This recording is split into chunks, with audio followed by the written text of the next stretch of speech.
good morning. Shout out sa ating mga followers. Ang ating content for today. Kung wala tayong pera, matagal pa ang sweldo, tapos may bill na ng mga Meralco, no? Yung prime water, yung tubig, ayan. So, sa GCash, meron tayong pondo dyan, yung nakikita nyo. Sa akin kasi is 2,000 na. So, ginamit ko kasi yan dati 1,000 lang yan. So, paano ba natin matatagpuan yan? Dito pupunta lang kayo sa ayan, sa borrows at tapos makikita nyo yung G-Credit. Pindutin nyo lang yan yung G-Credit at makikita nyo yung pwede nyo gamitin, no, na ipangbayad. So, pupunta tayo sa video.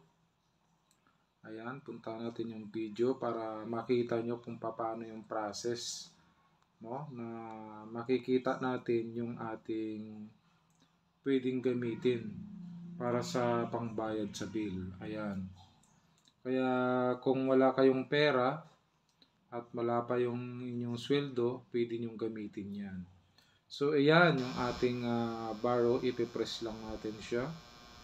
Tapos makikita natin yung ating G-Credit. Ipipress natin yan. So, yan ang ating pondo. Ayan. 2,000. So, pwedeng, halimbawa, 1,000 ang bill mo. Tapos 1,000 yung inyong G-Credit, no? Pwedeng gamitin. So, pwede nyo ibayad. So, ako kasi hindi niya inallowed kasi parang sakto lang. Ang ginamit ko is 900. So, yan yung binayad ko sa Meralco, 900. Tapos, GCash, ginamitan ko ng GCash na lang yung kulang. Kaya, nakautang ako ng 900. Nung nabayaran ko, yan, naging 2,000 na ang ating pwedeng gamitin pang bayad. So yan, kunwari magbabayad ka na, so ayan yung ating balance. So pag 30 days, meron siyang lumampas ka na, hindi mo nabayaran ng 30 days, may interest. So yan, pag nakapag-loan ka, dyan mo makikita at pay G-Credit, yun lang ang ipipress mo. Kung meron ka ng pera na pangbayad doon sa ginamit mo. So halimbawa, magbabayad ka ng bill, ayan, bill ng Meralco o yung prime water. So, pupuntahan mo lang dyan, isi-search mo, prime water or Meralco. Kaya, lalabas dyan dalawa, o GCash or G-Credit.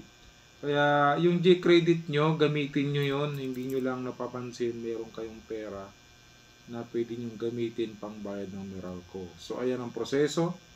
Yan, ilagay mo lang yung Meralco bill mo, kung magkano. Tapos, kung 1,000, ayan, tapos gamitin mo yung G-Credit mo.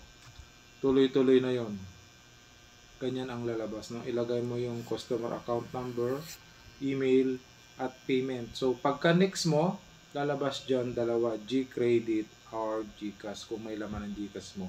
Kaya kung wala kang pera, walang laman ng GCash mo, G-Credit ang gamitin mo para magamit mo yung pera na pwedeng utangin dyan sa GCash.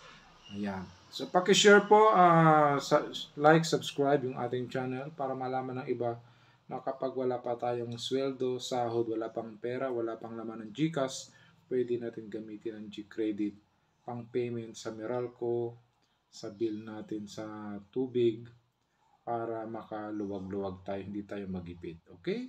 Don't forget to share. God bless you sa lahat ng viewers.